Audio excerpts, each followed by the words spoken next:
My sister told the guards, "He doesn't belong here." This was at a graduation party that I was financing with $750 a month and $3,200 a semester. My father laughed in my face and said, "Did you really think you were welcome here?" I didn't answer, I just went and wrote to her. I had no illusions about how I fit into the family. I was quiet, reliable.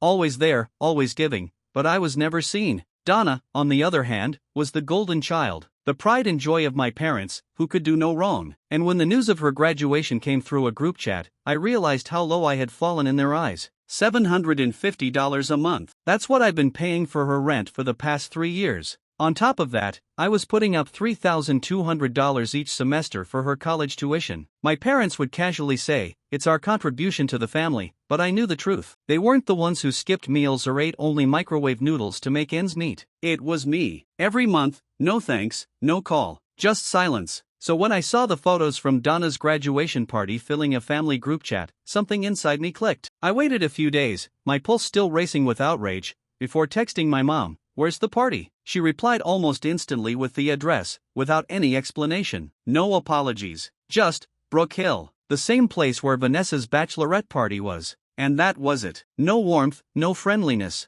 No acknowledgement that I was there for Donna in a way that no one had ever asked. I lived alone in Elmwood, in a cramped one-bedroom apartment where I could barely make ends meet. But I had my pride, and I had a decent car. The kind of car that got me to that party that night. I didn't want to believe it, but maybe they had just forgotten about me. Maybe once I showed up, everything would be fine. But when I arrived at Brook Hill, it wasn't like that. The cars in the driveway, my uncle's black Yukon, Olivia's beat-up Camry, my father's pickup truck made it clear that this was the house. But something was missing. My grandparents' Civic. It was strange. They never missed a meeting. At the entrance, 2 guards blocked my way. "This is a private celebration," one said, looking at me as if I didn't belong. "I am her brother," I replied in a calm but firm voice. One of the guards raised an eyebrow. Another walked away, returning a few minutes later with Donna, my mom, and my dad. Donna was flawless, a sparkling dress, perfect hair. She looked at me, then at the guards, and without a pause said, "He doesn't belong here." I thought she was being sarcastic, but when I saw my father smile, I realized that she was not joking. "You really came?" he asked, his voice filled with amusement. I stared at him, my mind working on autopilot, the words stuck in my throat. I didn't say a word, I finally said, my voice quiet but shrill. Donna scoffed, turning away without looking at me. "You're not doing this for me," she spat. "You're only helping so you can have something to hold over my head. You always do it for yourself." I didn't argue. I didn't raise my voice. I didn't even flinch. I looked at her for a long moment, my anger boiling under the surface, and said firmly, "Okay," and she walked away. The drive home was a blur. I didn't stop for gas, didn't even blink. I went into my apartment, took off my shoes and fell on the couch. My phone was in my hand before I even realized I was reaching for it. "Starting next month, you'll have to pay your own rent. Good luck." I hit send and stared at the ceiling, feeling it all sink in. 2 hours later, there was a knock on my door. I opened it, and there she was, Donna. Her golden dress was disheveled, her makeup smeared. She wasn't crying dramatic sobs, but her eyes were wet. The kind of tears that looked real, not for show. "Please don't do this," she begged, her voice cracking. "I can't afford it. You know I can't." "Why now? Why are you doing this?" I stood there, silent. I looked at her. I didn't say anything for 60 seconds. I didn't know what to say. How could I explain that I wasn't doing it to hurt her? I was doing it because she had made me feel worthless for years. She made me feel like a failure. She always did. She was the shining star, and I was just a shadow, someone who did all the work but never got recognized. All that money, all those years of helping her, nothing changed. Nothing made me feel less invisible. And now this. I finally broke the silence. "Please." Her face froze, and she didn't say another word. She turned around and walked away, leaving me standing in the doorway, empty. I let her go, but something shifted inside me. Something broke that could not be fixed. It was the end. And what's the funniest thing? I didn't feel sad. I didn't feel angry. I was relieved. The following days were a blur of empty moments, a strange calm hanging in the air. I had done it. I stopped the endless cycle of giving back. I stopped being the one who always showed up. I finally put an end to this issue. But it didn't feel like a victory. I didn't expect Donna to come back to me so soon. When she came back, she wasn't the cold, indifferent sister I expected. But that only made things worse. The doorbell rang, and I opened it to see her standing there, her face red with tears, her hair disheveled. She didn't ask for money. No, she was not that desperate. She was begging me to help her. "Please don't make me do this alone," she begged. "You know I can't do it. Not without you." I was struck not only by her words, but also by the look in her eyes. She was not angry, she was not trying to manipulate me, she was just desperate. But it was this despair that broke me. For years I had hoped and prayed that one day she would see me as I was. But this was my chance to stop hoping, to stop begging for recognition. I slammed the door in her face. I had nothing more to give. Not to her. Not to anyone. Days turned into weeks, and the silence grew louder and louder. I lived as best I could, holding on to the fragments of who I used to be. I had no regrets. At least, that's what I convinced myself. But when the phone rang at 3 a.m., I didn't even look at the caller ID. I just answered it. And the voice on the other end of the line sent shivers down my spine. "Louis," he said, "it's time for you to know everything." It was my father. And what he said next changed everything. The morning began like every other morning. I sat in the kitchen, slouching, drinking the remains of my coffee, which had long since gone cold. Out of habit, I was flipping through job boards, nothing special, just filling the void in my head while I decided what to do next. At first, I didn't hear her, but then the door opened, and I saw her standing there, wearing the same shiny gold dress she wore the night before. For a moment, I thought she had come to mock me, to find some excuse why I wasn't welcome here, to twist the knife a little more. But then I saw her eyes bloodshot and red from lack of sleep, her makeup smeared, as if she hadn't even had time to touch it up. She was not here to rub salt in the wound. No, she looked defeated, vulnerable. She didn't say hello. She didn't strike up a conversation. Just, "Can we talk?" I didn't answer right away. I didn't tell her to leave. I didn't even ask her what she was doing here. I just watched her walk past me into the living room as if she owned the place and plopped down on the couch as if it belonged to her. She didn't ask if I had eaten, didn't ask how I was feeling. Instead, she just attacked me. "I can't pay the rent without your help," she said, her voice tight with desperation. I didn't say anything. I just let her continue. "You don't realize how hard this year has been. Exams, working 2 shifts at the clinic, almost no rest." She paused and took a breath, as if she was collecting her thoughts, trying not to lose her composure. But the words kept coming out one after the other. "You could have told me something instead of cutting me off without warning. It's not like I dropped you off out of nowhere." I leaned against the kitchen table, looking at the crumbs on the table. I wanted to say something, to argue, to let her know how I felt, how long I'd been waiting for a crumb of recognition. But instead, I just said, "It happened yesterday, in public." Her eyes narrowed and she rolled them as if I were being petty. "Oh, please," she scoffed, "it wasn't serious. Just like your spending plan, apparently." She leaned back in her chair, crossing her arms as if my entire existence was not worth a second glance. It didn't feel good to say that. I just didn't want to keep it inside me anymore. Her eyes swept around the apartment, taking in the cramped space. Now I could see it, the look in her eyes, that little glimpse of judgment. She saw my heater in the corner. She saw the torn pillow that I kept turning over to hide the damage. She saw how uncomfortable I was here in my own life. But she didn't say anything about it. She didn't care enough to even sympathize. "You've been helping for so long," she said quietly. "Why now?" "Because yesterday you confirmed it," I answered in a steady voice. "What you said was not news. It was just proof." She stared at the floor, her hands clenched tightly in the folds of her dress. She still had frosting on her from the night before, a small reminder of the party she had just thrown without me. I felt a silence fall between us. I wasn't going to give up, not this time. Not when it seemed like everything I had done for her, for my family, meant nothing. "Why weren't Grandma and Grandpa here yesterday?" I asked, my voice quieter, the question hanging in the air. She didn't answer right away, her eyes looking away as if she was deciding whether to tell me the truth. Finally, she whispered, "They were not invited." I felt the weight of her words. "They were not invited?" I repeated, not believing my voice. "You mean the man who bought Dad his first car? The one who paid for Mom's surgery?" I paused. It's funny how people become a problem when they are no longer needed. She was silent. She just sat there, arms folded, as if she was trying to sink into herself. Then my phone rang, and I saw the caller ID blocked. I let it ring so that silence could fill the space between us. At 10:01, it rang again. The same number, the same unknown caller. I picked up the phone, feeling fear creeping down my spine. "Luis, it's me," my grandmother's voice said. "We weren't invited either. We heard what happened. Your sister said some terrible things. And your father, he's not the same as he used to be. Just know that we are proud of you. We'll be done soon. I'll get some muffins and coffee." Donna's face froze when she heard those words, and I saw her jaw clench. "Did you tell them not to come?" I asked. She hesitated and whispered barely audibly, "Not just me. Mom didn't want Grandpa to tell stories about Dad. She didn't want him to draw attention to himself. I couldn't help but laugh, a bitter, hollow sound that filled the room. So it's okay to be ignored if it's not you? Donna didn't answer, but I could see the anger behind her eyes. She stood up, her voice trembling with frustration. It's not fair. I met her gaze, now calm, the anger bubbling to the surface again. Nothing about this has been fair for a long time. At 11:12, I saw my grandmother's silver Civic pull into the parking lot. I stood in the doorway and watched as my grandmother got out of the car, carrying a pink box as if it were something precious. Grandpa followed, his old veteran's hat perched proudly on his head, which he only wore on special days or when he wanted to get at Dad's heartstrings. Donna didn't stay long. She mumbled something about homework and slipped out quietly. Grandma didn't ask about her, she didn't need to. She handed me warm coffee, kissed my head, and settled down on the couch as if she had been planning to come all along. You don't owe them anything anymore, she said, her voice calm but firm. Grandpa grunted in agreement. Your father called you worthless, Grandpa added, his tone rough but firm. You're the only one who has done something real without asking for applause. I couldn't help but smile. My first real smile in the last 24 hours. They stayed for a few hours, and we didn't talk about the party or what had happened. Instead, we talked about life, about real things. Not about my parents, not about Donna, just about life. And for the first time in a long time, I felt like I wasn't invisible. When they left,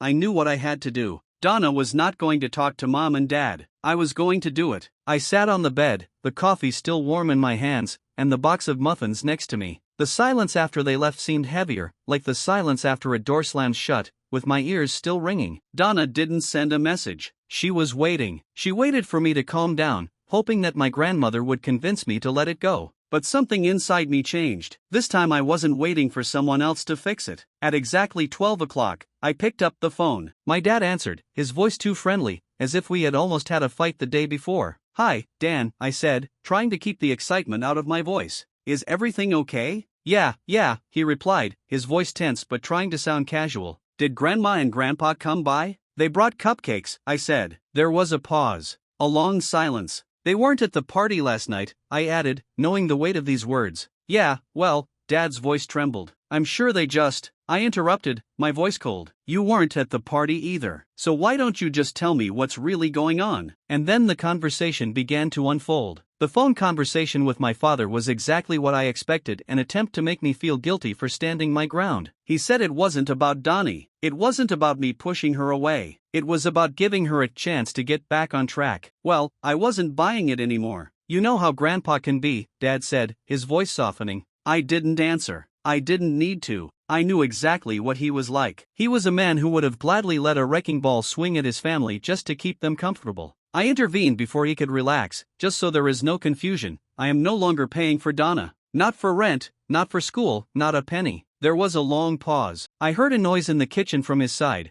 probably my mom heating up the leftovers from the previous night. Then my dad spoke again, his voice quieter, as if he was trying to convince me. Louis, it doesn't seem like you have it hard, does it? You have no kids, no house payments. You've always been smart with your money, so, if I haven't screwed up my life, should I be cleaning up after it? His words hit me harder than I wanted to admit. He was playing the role of a loving father, trying to make it sound like I owed Donna because I hadn't been in her shoes. But I'd been doing this for years, pretending that I was the one who had to make the sacrifices. I didn't mean that, he said quickly, backing away. We just want to give her a chance to move in the right direction. No, I said, interrupting him. I gave her that chance. And you just stood there and laughed. There was silence on the other end of the phone. I didn't expect anything else from him, but I wasn't done yet. I'll explain it to my mom myself, I added, keeping my tone even. I just thought I should warn you first. Before he could answer, I ended the conversation. I wasn't waiting for any more excuses, not this time. Less than 5 minutes later, there was a knock at the door. I didn't expect to see Donna. She was probably too busy sulking somewhere, hiding from the consequences of her own words, but when I opened the door, I was surprised to see Olivia standing on the doorstep. My cousin. She was holding a plastic plate, her eyes nervous, as if she wasn't sure how I would react. Hi, she said, shifting from one foot to the other, not meeting my eyes. Do you mind if I come in for a minute? She came inside before I could answer, looking around the room as if she were seeing it for the first time. A small apartment, the usual mess. I could tell she wasn't used to such spaces. I wanted to apologize for what happened yesterday, she began, hesitating before sitting down on the couch. She looked uncomfortable. I didn't know you wouldn't be allowed in, and when Donna told me what she did, I laughed. but not because I thought it was true. It was just so embarrassing. I didn't know what else to do. You didn't seem embarrassed, I said in a steady voice. Olivia nodded slowly, almost reluctantly. Yeah, well, I've gotten pretty good at pretending that I'm okay. I wasn't sure where she was going with this, but I let her continue. However, what she said next hit me like a ton of bricks. I'm moving out next month, she said, her voice getting quieter. I told Aunt Martha, I've had enough of the family drama. I've applied to graduate school in Vermont. This shocked me. Olivia had always been the quiet one, someone who stayed in the background, never making a fuss.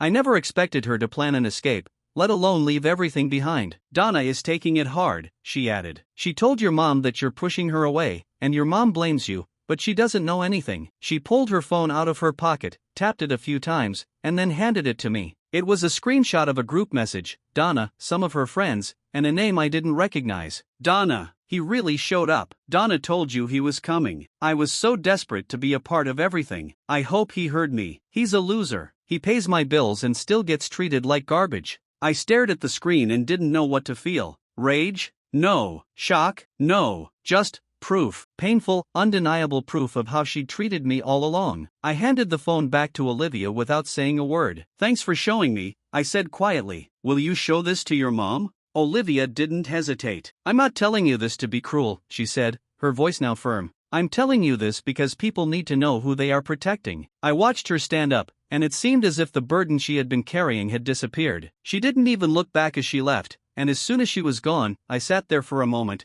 going over everything that had happened in my head. The room felt somehow colder, and silence hung in the air like a heavy fog. Then, without hesitation, I opened a family chat. I typed one line, "Let me show you what your perfect daughter really thinks of me." Then I posted a screenshot. No introduction, no explanation, just the brutal, cruel truth of her words, laid out for all to see. The chat room fell silent. No one answered for 10 minutes. I waited, staring at the screen, but nothing happened. Not a single comment. Then Aunt Marta left the chat. No goodbyes, no explanations, she just left. Olivia's message came directly. God, that's all it said. I didn't expect any other answers. I didn't care that someone was typing and deleting half-baked excuses. I grabbed my keys, got in the car, and drove to my parents' house. Without music, nothing distracted me, only the road and the thoughts I had been avoiding for years. When I pulled into the driveway, I didn't hesitate. I didn't knock. I didn't wait for an invitation. I just walked in. My mother opened the door as if she had been waiting for me, her face tired and drained. But when I passed her, I did not speak to her. I kept walking, heading straight for the living room. Dad was sitting on the couch, pretending to be in pain. Donna wasn't there, and I didn't expect her to show up. They must have kept her away like a dirty secret. I didn't sit down. I didn't ask for permission. I just said what I had to say. I laid it all out. How they made me feel invisible, pushed aside, ignored. How I was the one who took care of Donna, who paid her bills, who paid for her education, and still didn't deserve a seat at the table. How they let her humiliate me, all because she was their perfect daughter and I was just someone they used when it was convenient. I've had enough, I said, my voice steady but final. I'm not going to help her anymore. I'm done pretending that this family is normal. I'm done protecting it the way it is. I'm tired of lying to myself. They both looked at me silently, and that was all I needed. The truth was out. The lie was exposed. There was only one thing left to do. When I left my parents' house, I wasn't sure what I expected to feel. Anger, yes, but also something deeper. Something more permanent, as if the lock had finally broken, and everything I had been holding inside, years of bitterness, resentment, and neglect, had spilled out in one moment. I drove home in silence. It was getting dark outside, the sky was turning a soft gray, as if even nature had realized what I had just done. I did not expect a reaction from my parents. After everything that had happened, I didn't need it. But as soon as I walked into my apartment, I felt a strange pull. The silence in the room was heavy, but not suffocating. It was liberating. I went to my desk, opened Reddit, and started typing. Not to attract attention, not to win sympathy. Just because I had a story to tell. A story that was finally mine to share, not theirs to bury. I didn't use anyone's names, but I didn't protect them either. I laid it all out in the open. How I paid Donna's bills. How I paid for her school fees. How they treated me like an outsider at her graduation. And how they just stood there, silently, while the people they loved humiliated me. I wasn't going to sugarcoat it anymore. I was the one who always gave back, always forgave, always silently hoped that one day they would see me for who I really was, a son. But that day I didn't care. I published it and then sat down and waited. The reaction was overwhelming, comments poured in faster than I could read them. Some people shared their own stories of family neglect. Some expressed pure anger at me, telling me I should have left years ago. But there was one comment that struck me to the core. Someone claimed to know Donna. They had seen my post and recognized the screenshot of the group message. They said that Donna had been telling her friends for months that I was essentially her personal ATM and that she deserved it because she was the only one in the family worth investing in. This did not surprise me. It didn't even make me angry, it was just the truth. And at that moment, I finally felt a deep silence inside me, the kind that comes when you stop running, when you stop pretending, when you finally let go of what was pulling you down. I turned off the notifications on my phone. I didn't need to see anything else. For the first time in my life, I was free of the constant pain of wanting to be seen by people who had never looked at me other than as a resource. I called my grandmother. When she picked up the phone, I felt that she had been waiting for my call. I didn't have to say much. I just told her everything, the post, the truth, how I exposed it all. She didn't pause. "Good," she said quietly. I smiled, despite the difficulty of the conversation. "I'm done," I told her. "No more family dinners, no more pretending, no more holidays. I've had enough of sitting in silence while they laughed behind my back." The next person on the line was her grandfather. "It's because you wanted them," he said, his voice firm but kind, "and that's why you're in so much pain." There was a silent pause between us, the words hanging in the air. Then my grandmother added, "You don't have to carry this pain forever. Let it go now." I let their words sink in deep inside me. I thanked them both, told them I loved them, and promised them I would call them again soon. They were the last two family members I could trust, the only ones who saw me for who I was, not just what I could do for them. When the call ended, I felt something had changed. It wasn't healing, not yet, but it was as if I had finally let go of something that had been weighing on me for too long. I sat on the couch for a while, watching the sky darken. And then, just when I thought the day had plunged into the silence of resolution, my phone rang. A blocked number. Curiosity got the better of me. I answered the third ring. "Brother," a familiar voice said, breaking through the silence.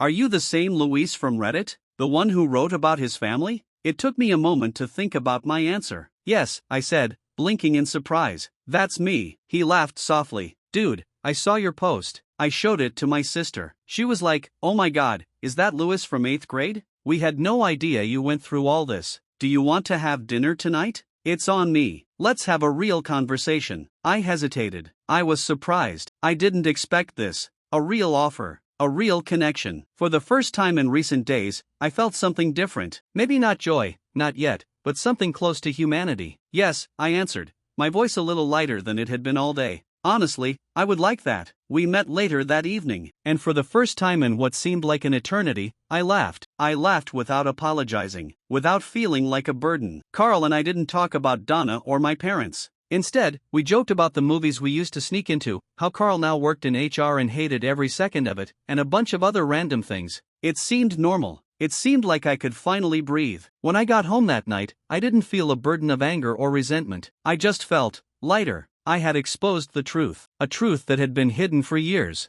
And I wasn't looking for pity. I didn't need anyone's approval. I finally did it for myself. And for the first time in my life, I didn't wait for someone else to come and fix everything. I was fixing them for myself. Tomorrow will come, and I will meet it without looking back. I didn't know what to expect when I shared my story on Reddit. I laid it all out, everything I had kept locked inside for so long. The years of silence, the years of giving, the way my family turned their backs on me when I needed them the most. It was like an act of release, like taking a deep breath after holding it in for too long. I thought that was it. I thought I had finally closed the chapter on all of this. But 2 days later, I realized something I hadn't expected. Some loose ends don't close, they just change the chapter. Since I published that post, I'd been quiet. No social media. I hardly even looked at my phone. I tried to remember what pieces when you are not constantly looking for excuses for people who have never found them for you. My grandparents called every evening. These were the only conversations I really looked forward to now. Otherwise, everything was calm until today. I went to the store around 11 in the morning. Just a quick walk. I bought bread, peanut butter, iced coffee, nothing special. I needed a break from the constant weight of everything. Everything was simple. It was normal. Until I heard it. "Danny?"